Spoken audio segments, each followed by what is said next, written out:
Even if you know your Texas history pretty well, you may not be aware of the story of Robert Love. He's the only state official in Texas to be murdered at the state capitol. It happened 121 years ago. In tonight's backstory, Bob Buckaloo introduces us to a man who's trying to preserve the story of his great uncle, Robert Love. There are three generations in this family picture, the young and the old, from 1950. The grandmother is named Alice McKee Garland, and that's young Dave Garland.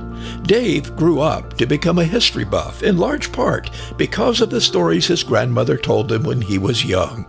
And there's one particular story that Dave remembers today, a story about his second great uncle, Robert.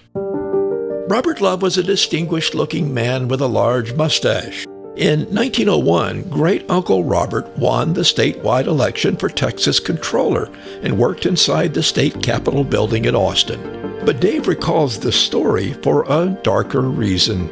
Love became the only elected official in Texas to die at the hands of an assassin inside the state capitol.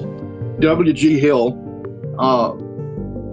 was the clerk that shot him, and he went into the office, handed Controller Love a letter, and while Love was reading the letter, he pulled out a pistol and shot him. Hill fled after shooting Love, but one of the clerks at the controller's office rushed after him. There was a scuffle, and Hill was shot dead.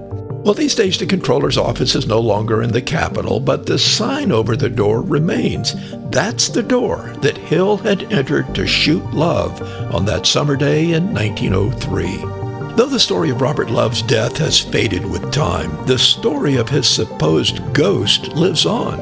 It's said that a strange man dressed in old clothing has been seen wandering the Capitol hallways late at night, that when he's followed, he suddenly disappears.